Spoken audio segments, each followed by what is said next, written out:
Hey guys, welcome back. Today we're going to show you how to create your own website through an ancient technology.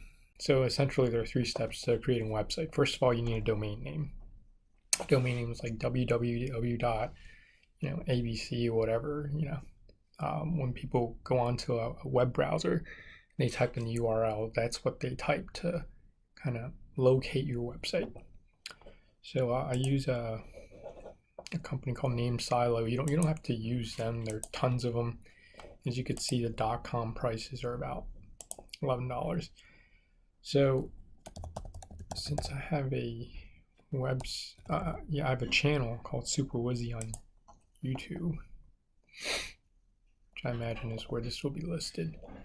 And I look to see if it's taken, and thankfully it's not, so I can add it to my account. I'm just gonna go ahead and pay for it. All right, so now that I paid for it, now I own this website, superwhizy.com. And what you could do is now you can go in your domain manager and whoever you signed up with, and you will see a list of domains that's kind of under your management. Now here in the name server, you notice that it's kind of just parked. So the second thing you're going to need is a web hosting space.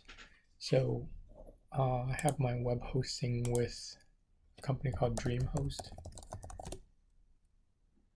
Now again,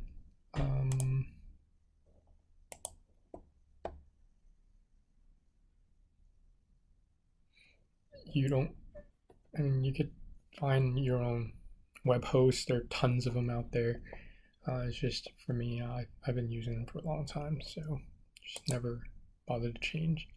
So what I'll do is I can come over here to the website, and I could manage websites or hosted domains. I think it's hosted domains. So I can add hosting to a domain.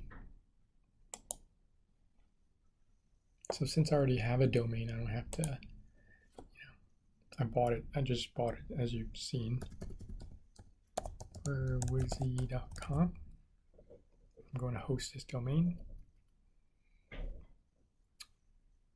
And now over here, you scroll all the way down, it will tell you what to change your DNS server to in order to get this to work. So in this case, I'm going to copy this. These are the servers that I want to be parking my domain name on. All right, now I'm going to go back to we're going to change name server.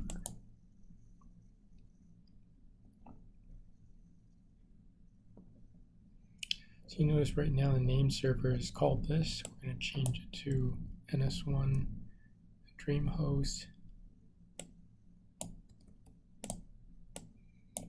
NS2 at DreamHost, NS3 at DreamHost.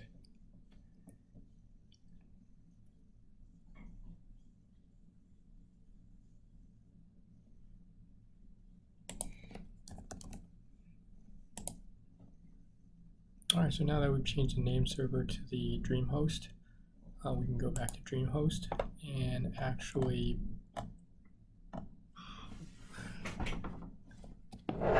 create a space for it so we can start hosting this domain. So we just click on fully host this domain right here. All right, so now that we've got the domain name purchased, the DNS linked, we're going to come into our hosting site. We're going to add a website. And here, enter a domain that we just created, superwhizy.com.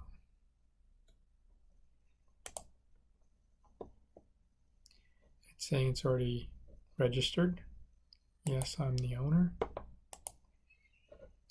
I'm going to share it on one of the hard drives available to us. It's going to ask if we want to install WordPress, but no, we're not going to do that.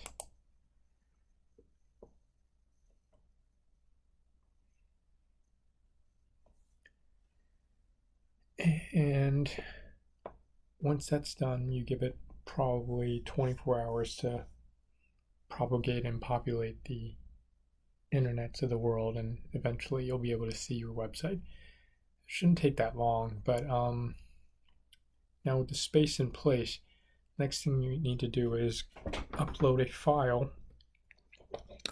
And typically,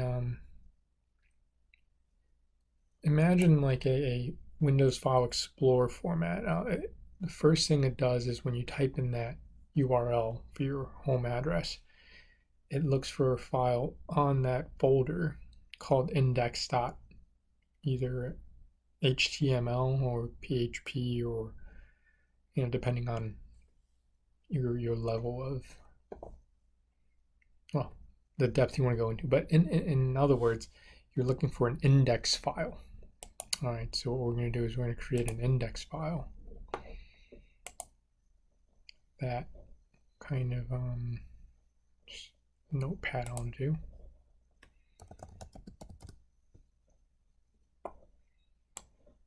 So we're going to create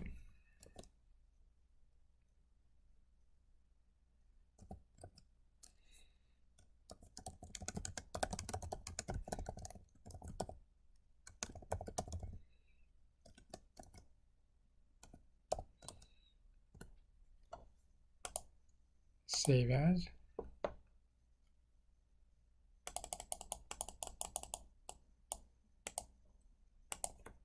Index.html.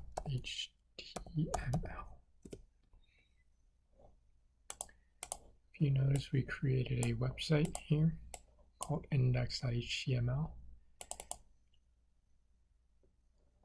But it's on our desktop, so when you open it, this is all you're going to see. Now, once you upload this index.html file up to your file server in the root branch, when people type in, for instance, in this case, once I type in superwhizy.com, this is what people are going to see. I'm back. I've neglected to cover the last step of this process, transferring the web content onto a web host computer. So as you can see here, it tells me that the website has been established on our hosting system. Let's go into manage, and you can manage through this web interface called this is like a web FTP, which is for a file transfer protocol. And we're going to try and, so this kind of shows the root directory. And what we do is we go into the superwhizy.com folder, right? And we ask to upload a file. We're going to upload a file from our desktop called HTML, index.html that we just created. It's 44 bytes. It's relatively small. And now when we open a new browser window and we type in superwhizy.com, voila! This is the file that we just created. So there, we just created a website. More pollution for the world. So yeah, this is a real quick and dirty rundown of how you would get something on the internet. In future videos, we'll go into how, if you want to take your website and make it into a dynamic format through scripting, either JavaScript, the client-side scripting they call it, or server-side scripting, which is sort of like PHP or things like that. Then we'll go into it. All right, hope this helps you. Good luck.